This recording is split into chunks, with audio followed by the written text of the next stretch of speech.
किसी के लिए कुछ नहीं करा,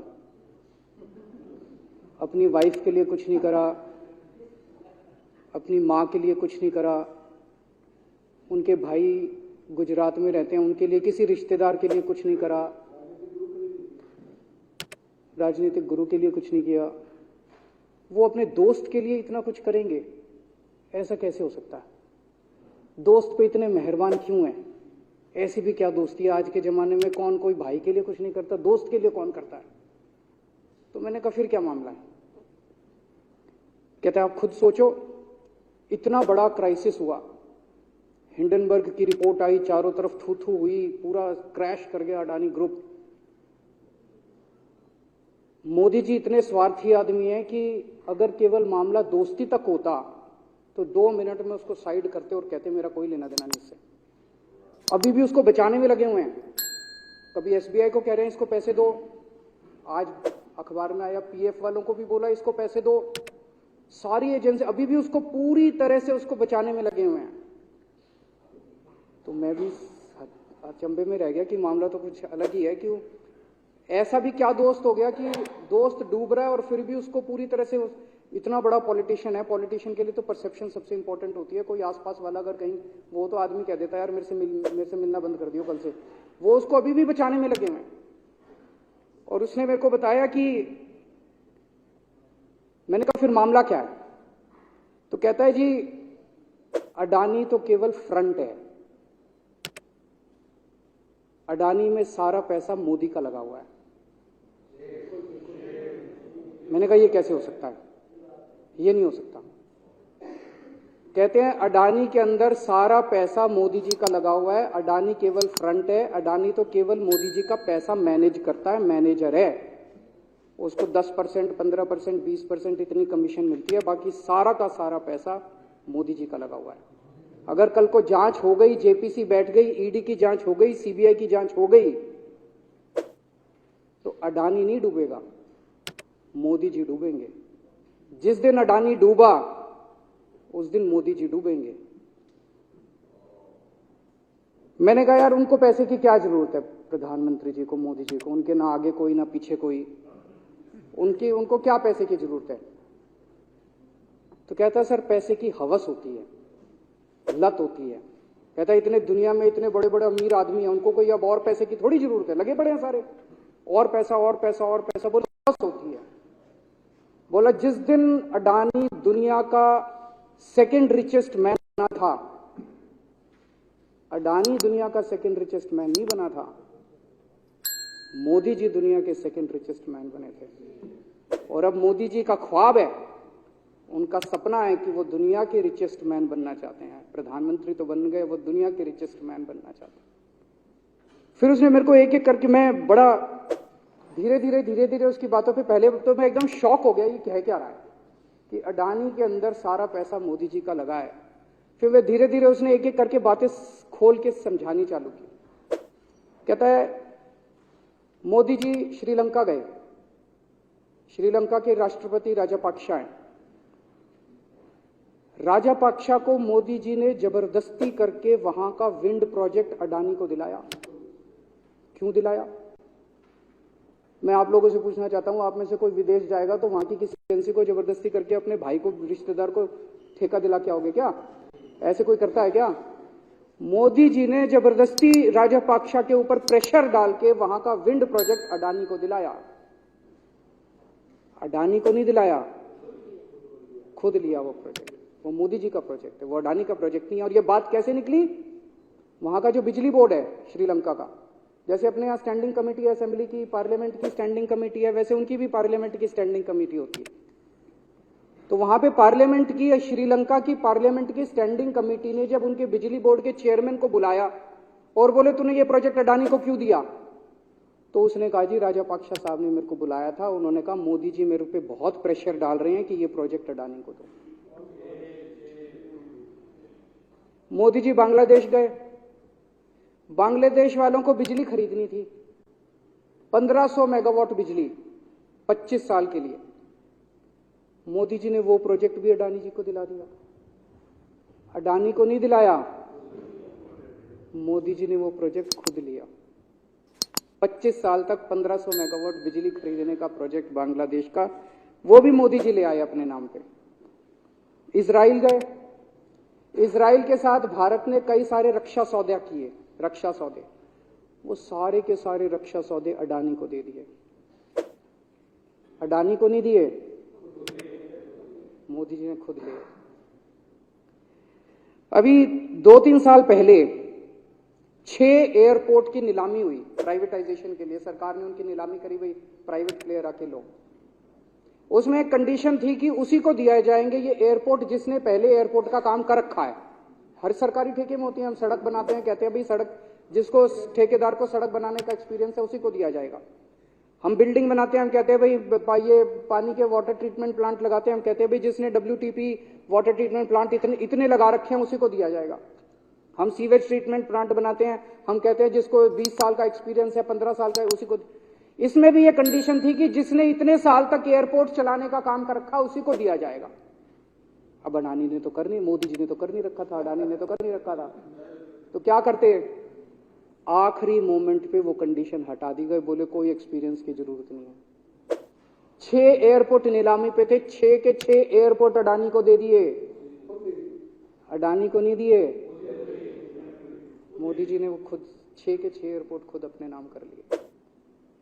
आज 2021 नवंबर में एयरपोर्ट टेक ओवर किए, 2023 1.5 साल हुआ है, 1.5 साल के अंदर आज एयरपोर्ट का 30%, पूरे देश का एयरपोर्ट का जितना धंधा है, बिजनेस है, उसका 30% बिजनेस जो है वो मोदी जी के पास है। 30%, 1.5 साल के अंदर इतना बड़ा भारत देश, इतने एयरपोर्ट, 30% एयरपोर्ट का बिजनेस आज मोदी जी के पास है। एक और बड़ी इंटरेस्टिंग चीज हो रही है, ये ईडी और सीबीआई को इस्तेमाल करके बंदूक यहां रख के लोगों की फैक्ट्रियां छीनी जा रही हैं। मतलब 10 अक्टूबर 2018 को 10 अक्टूबर 2018 को कृष्णापट्टनम पोर्ट के ऊपर इनकम टैक्स की रेड हुई और 6 अप्रैल 2020 को 1.5 साल बाद वो पूरा एयरपोर्ट अडानी ने खरीद लिया। उसके यहां बंदूक रख के उसको कहा या तो दे दे और या जेल। तो वो अडानी ने नहीं खरीदा, वो मोदी जी के पास चला गया कृष्णापट्टनम एयरपोर्ट। 10 दिसंबर 2020 को एसीसी और अंबुजा सीमेंट पे रेड हुई और 2 साल बाद 16 अक्टूबर 2022 को दोनों सीमेंट प्लांट मोदी जी के पास चले गए।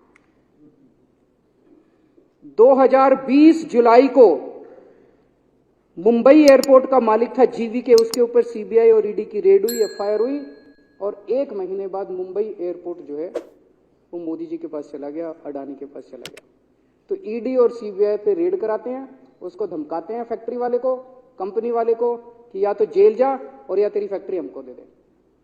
ये इधर तो सुनते थे, हरियाणा की तरफ एक पिच्ची, इधर इसकी फैक्ट्री भी छीन ली, पंजाब में भी सुनते थे इसकी भी फैक्ट्री छीन ली, इसकी।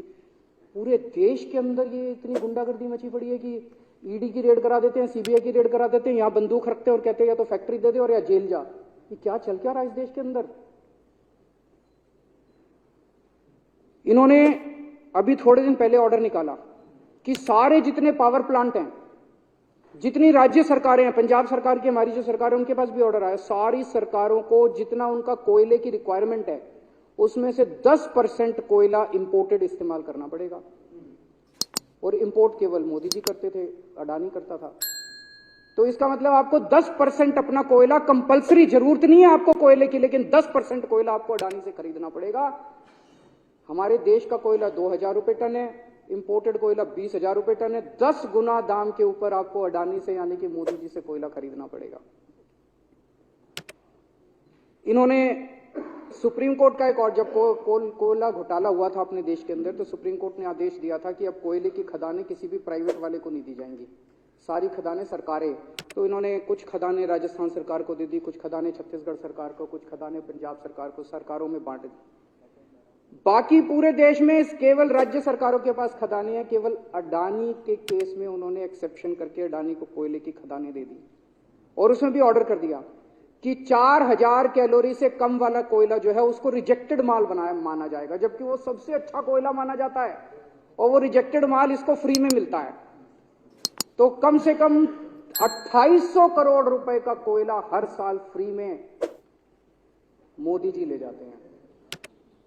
2800 करोड़ रुपए का कोयला हमारी खदानों से हर साल मोदी जी निकाल के ले जाते हैं।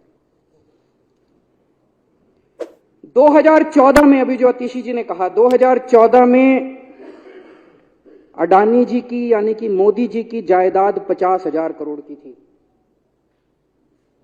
7 साल बाद इनकी जायदाद हो गई 11.5 लाख करोड़। मोदी जी इतना पैसा लेके कहां जाओगे? 11.5 लाख करोड़ रुपए की जायदाद, 7 साल में इतना लूट लिया आपने देश को। 2014 में 609 नंबर पे थे, अब ये सेकंड रिचेस्ट बन गए, अब रिचेस्ट बनना चाहते हैं। ये तो लेकिन कुदरत है, कुदरत तो बड़ी ताकतवर है। किसने सोचा था एक दिन हिंडनबर्ग रिपोर्ट आएगी और 24 घंटे के अंदर सारा तहस नहस हो जाएगा। 1947 से लेके 2014 तक 67 साल में भारत देश ने, सारी सरकारें जितनी आई सबने मिलके 55 लाख करोड़ रुपए का कर्जा लिया था भारत सरकार ने। 2014 से 2022 7 साल के अंदर 85 लाख करोड़ रुपए का कर्जा ले लिया, दुगने से भी ज्यादा। जितना 67 साल में लिया था उतना 7 साल में ले लिया। ये पैसा गया कहां? ये पैसा गया कहां? ये सारा इनकी जेब में क्या? तो मैं जनता को कहना चाहता हूं, आप तो जीएसटी देते हो, अपने बच्चों का पेट काट के टैक्स देते हो, दूध पे, दही पे, हर चीज पे जीएसटी। देखो वो जीएसटी का पैसा जाता है जनता की उसमें खजाने में, वहां से वो जाता है अडानी के खजाने में और वहां से वो जाता है मोदी जी के खजाने में। दोनों हाथों से लूट मची हुई है, पूरे देश को लूट रहे हैं प्रधानमंत्री जी, मोदी जी पूरे दोनों हाथों से लूट रहे हैं। कोयला लूट रहे हैं, एयरपोर्ट लूट रहे हैं, सड़कें लूट रहे हैं, बिजली लूट रहे हैं, पानी लूट रहे हैं, कुछ नहीं छोड़ा, सब कुछ लूट रहे हैं। जितना कांग्रेस ने 75 साल में नहीं लूटा, उससे 10 गुना इन्होंने 7 साल के अंदर, 8 साल के अंदर लूट लिया देश को। अडानी का क्या रोल है इसमें? मोदी जी कम पढ़े लिखे हैं, उनको समझ नहीं है कि करना क्या है। अडानी आके बताता है पैसा यहां लगा लो, इस देश में चलते हैं, वहां की ये कंपनी खरीद लेते हैं, ईडी को और सीबीआई को इसके पीछे लगा दो। वो सारा मैनेजमेंट करता है, दिमाग उसका, पैसा मोदी जी का। उसके बदले में उसको पता नहीं 10%, 15%, 20% कितनी कमीशन मिलती है, लेकिन दिमाग सारा अडानी का है। और मेरे को ज्यादा चिंता इस बात की है अध्यक्ष महोदय, प्रधानमंत्री जी कम पढ़े लिखे हैं, उनको कम समझ में आता है। लोग आके उनको कुछ ना कुछ कहीं भी जाते हैं या कोई विदेश से आता है, उसके जो भी विदेश से नेता आता है या कहीं जाते हैं तो 2 ही कंडीशन होती है। एक तो उसको कहते हैं भाई गले मिल ले तो फोटो खिंचा ले, गले मिल ले फोटो खिंचा ले, पार्क में घूम ले, तो वो फोटो खिंचाने के लिए उसको कहा जाता है भाई फोटो खिंचा ले, फोटो खिंचाने के लिए। और दूसरा उसको कहा जाता है भाई अडानी को ये ठेका दे दे, अडानी को ये ठेका दे। और कोई किसी कईयों को कहते हैं तारीफ कर दे, कोई आके कुछ नेता आके कहते हैं ना मोदी जी तो दुनिया के सबसे लोकप्रिय नेता है। उसने क्या लेना देना मोदी जी दुनिया के सबसे लोकप्रिय, वो आके क्यों कह रहा है? बदले में वो देश, ये जो गोरे हैं ना, बहुत चतुर हैं, बहुत चालाक हैं, ये ऐसे इतने भोले वाले नहीं है कि यहाँ पे आए और कह गए मोदी जी दुनिया के, वो पता नहीं किस किस चीज पे साइन करा के ले जाते हैं, पता ही नहीं चलता बदले में क्या साइन करा के ले जाते हैं। यही हुआ था 17वीं 18वीं सदी के अंदर हमारे देश में। वो ईस्ट इंडिया कंपनी वाले आते थे, उस टाइम के हमारे राजे महाराजे भी ऐसे ही अनपढ़ होते थे, उनको कुछ अकल होती नहीं थी। उनके राज्य, उनके दरबार में आते थे, उनकी तारीफ करते थे, खूब तारीफ करते थे, और पता नहीं किस किस चीज पे साइन करा के ले गए। 100 साल के अंदर पूरा देश अंग्रेजों ने कब्जा कर लिया। वही हाल अब हो रहा अपने देश का कि हमारे कम पढ़े लिखे प्रधानमंत्री हैं, पैसे की हवस है, और मतलब जो भी आता है 2 लाइन उनके उसमें बोल दे, गले मिल ले, पार्क में घूम ले, अडानी को 2 कंपनियों का ठेका दे दे, बदले में पता नहीं देश का क्या क्या बेच दिया इन लोगों ने। बहुत चिंता है हम लोगों को देश की इस वक्त, जिस दौर से देश गुजर रहा है। मुझे लगता है कि आजादी के बाद से सबसे भ्रष्ट प्रधानमंत्री अगर कोई हुए हैं जिन्होंने देश को इतना लूटा है, तो वो आज मौजूदा प्रधानमंत्री हैं। और उसके ऊपर कम पढ़े लिखे हैं, उनको कुछ पता नहीं, कोई कुछ भी उनसे साइन करा के ले जाता है, किसी को कुछ पता नहीं चलता। मैं संजीव झा के प्रस्ताव का समर्थन करता हूं।